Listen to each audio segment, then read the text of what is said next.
Coming up on the program, South Africa's ESCOM extends power cuts to fourth day as biggest labor group embarks on nationwide strike.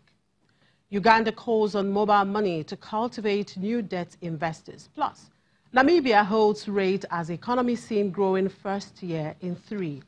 Thank you for joining us and welcome to Business Incorporated. I'm Chimezi Obi Iwago. We start off the show with the markets and its mixed sentiment being observed here in Africa at intraday, with the Nigerian stock index continuing in the positive territory. The market was 0.48% up. Egypt was also up 0.42%. South Africa's JSE index was down 0.18% as strike against job losses compounds the country's blackout woes. Kenya closed in the red on Tuesday. And stocks in the Middle East were mostly up at intraday, except Qatar, which was hit hard with a 1.81% loss.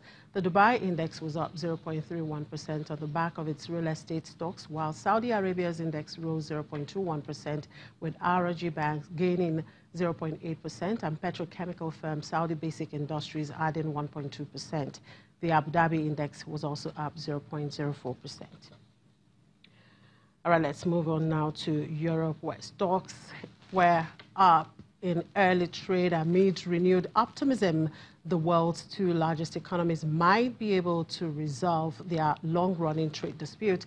Earnings and Brexit are also on investors' radar today. Well, let's talk to Ulrich. Hello, Ulrich. Good afternoon.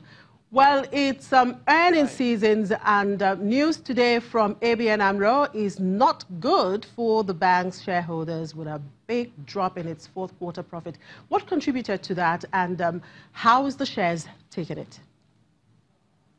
Oh, the share is tanking. The investors are shocked. They didn't expect this. There was a 42% drop in net profits in the fourth quarter.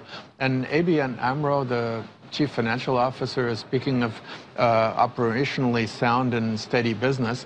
But of course, with a bank, it's not just the one piece that has to be operationally sound and steady, but the whole thing. And the thing is that ABN AMRO, the Dutch big bank, is being plagued by lots of costs and battling the phenomenon of money laundering.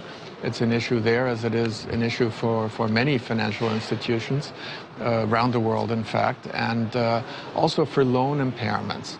And loans, of course, are a central business in any bank, and if you have more loans than usual and more loans than is healthy, threatening to not perform, then you have a problem, and that's the problem that ABN AMRO has at the moment. Among the issues continuing to weigh on investors' minds, there are some new insights into where banks in Britain are in terms of contingency planning from an ECB overseer and economist assessment on the impact of a deal if one is reached. Fill us in on that. Yes. In terms of contingency planning, the executive board member of the European Central Bank, Sabine Lautenschläger, who's responsible for banking supervision, says that the banks are coming along with their preparations.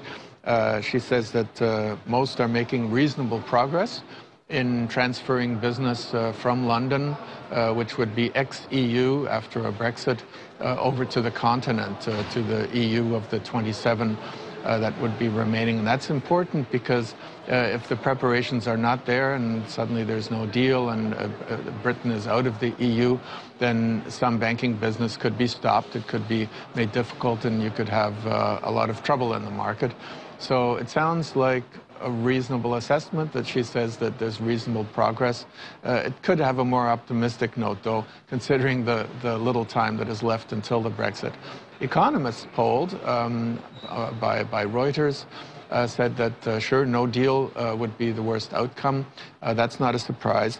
But they did say that post-divorce, if there was a deal, let's say a free trade agreement, then actually the economy could make a modest recovery. Now, it's interesting to know that the ECB chief, Mario Draghi's tenure is ending in October, and it looks like top European countries are already dragging Draghi's chair ahead of his departure. Who's already in the race and why? Well, when you look at the list, there are several different lists depending on who's drawing them up. There are about 6 or 7 earnest candidates, and on some of the lists you don't have one single woman among them, only men.